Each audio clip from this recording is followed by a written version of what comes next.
चलते हैं एक बीमार को स्वस्थ करने के लिए श्रीमद् भागवत महापुराण में, जो जगत के मूल कारण है, सबके हृदय में पुरुष रूप से विराजमान है, समस्त जगत के एकमात्र स्वामी हैं, जिसके कारण संसार में चेतना का विस्तार हो रहा है, उनमें प्रणव स्वरूप ओंकार स्वरूप भगवान को नमस्कार करता हूं। यस्मिन निदम यतश्चेतम ये नेदम या इदम स्वयं। आहा, स्वयं भगवान ये संसार बने हुए है, स्वयं भगवान, बस यही बात समझनी। भगवान में स्थित है, भगवान ही व्याप्त है, भगवान ही संसार रूप बने हुए है। ये सब होने पर भी इस माया से सर्वथा परे है। ये विश्व प्रपंच उन्हीं की माया से उनमें अध्यस्त है।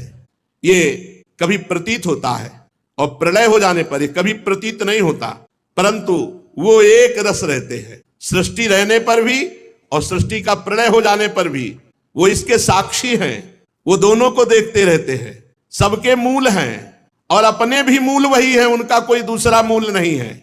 वे समस्त कार्य और कारणों से अतीत प्रभु मेरी रक्षा करें। प्रलय के समय लोकपाल और इन सब के कारण संपूर्ण रूप से नष्ट हो जाते हैं।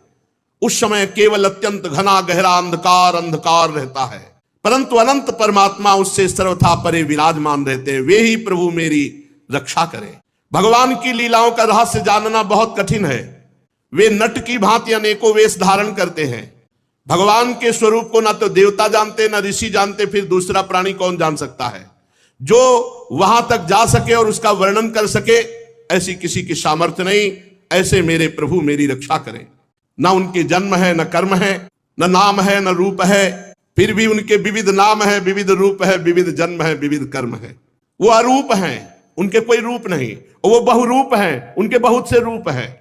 वो अकर्म है, वो कोई कर्म नहीं करते और सर्व कर्म उन्हीं से होते हैं और उनके कर्म बड़े अत्यंत आश्चर्य में होते हैं। ऐसे सर्वाश्चर्य में भगवान की मैं शरण में हूं, मैं उनको नमस्कार करता हूं। स्वयं प्रकाश, सबके साक्षी, मनवाणी चित्त से अत्यंत दूर, उन भगवान को मैं नमस्कार करता हूं। सतोगुण, रजोगुण, तमोगुण, इन तीन गुणों के धर्म को स्वीकार करके शांत, घोर और मूढ़ अवस्था भी धारण करते हैं और वो तीनों गुणों से परे भी रहते हैं। ऐसे भगवान को मैं नमस्कार करता हूं, बार बार नमस्कार करता हूं। हे प्रभु, आप सबके स्वामी हैं, समस्त क्षेत्रों के एकमात्र ज्ञाता, सर्व साक्षी हैं। हे सर्व साक्षी प्रभु, मैं नमस्कार करता हूं। आप स्वयं ही अपने कारण हैं, पुरुष और मूल प्रकृति रूप में भी आप ही हैं। आपको बारंबार नमस्कार है। आप समस्त इंद्रिय और उनके विषयों के दृष्टा हैं, समस्त प्रतीतियों के आधार हैं। अहंकार आदि छाया रूप असत वस्तुओं के द्वारा आपका ही अस्तित्व प्रकट होता है। प्रभु, समस्त वस्तुओं के रूप में आप भास रहे। गजब है, सब भगवान बने हुए, समस्त वस्तुओं के रूप में आप हैं। मैं आपको नमस्कार करता हूं। आप सबके मूल कारण हैं, आपका कोई कारण नहीं, तथा कारण ना होने पर भी आप में विकार या परिणाम नहीं होता, इसलिए आप अनोखे हैं। आपको मेरा बार बार नमस्कार है। जैसे समस्त नदी झरने कहीं भी हो, वो सब समुद्र से ही निकले, समुद्र में ही जाएंगे। समुद्र से सूर्य रश्मियां जल खींचती हैं, वर्षा करती हैं, उसी से तालाब, झरने, झील, नदियां और सबका पानी फिर वहीं पहुंच जाता है। वैसे ही आप समस्त वेद शास्त्रों के परम तात्पर्य हैं। आप मोक्ष स्वरूप हैं। संत जन आपकी शरण ग्रहण करते, अतः भगवान आपको नमस्कार है। जैसे यज्ञ के काष्ठ अरण्य में अग्नि गुप्त रहती है और मंथन करने पर प्रकट होती है, ऐसे इस जगत में माया से आप ढके हुए हैं, पर मंथन करे विचार ज्ञान तो आपका अनुभव होता है। प्रभु, गुणों में क्षोभ होने पर उनके द्वारा विविध प्रकार की सृष्टि की रचना का आप संकल्प करते हैं। जो लोग सन्यासी हैं वो कर्म संन्यास करके, जो भक्त हैं वो कर्म समर्पण करके, आत्म तत्व का ज्ञान प्राप्त करके वो वेद शास्त्रों के ऊपर उठ जाते हैं। ऐसे आत्मा के स्वरूप में आप ही सबके विराजमान हैं। ऐसे श्री हरि को मैं नमस्कार करता हूं। जैसे कोई दयालु पुरुष फंदे में पड़े हुए पशु का बंधन काट दे, वैसे ही आप शरणागतों के माया बंधन को काट देते हैं। आप नित्य मुक्त हैं, परम करुणामय हैं। भक्तों का कल्याण करने में आप कभी आलस्य नहीं करते। आपके चरणों में मेरा नमस्कार है। समस्त प्राणियों के हृदय में अपने अंश के द्वारा अंतरात्मा के रूप में आप उपलब्ध होते हैं।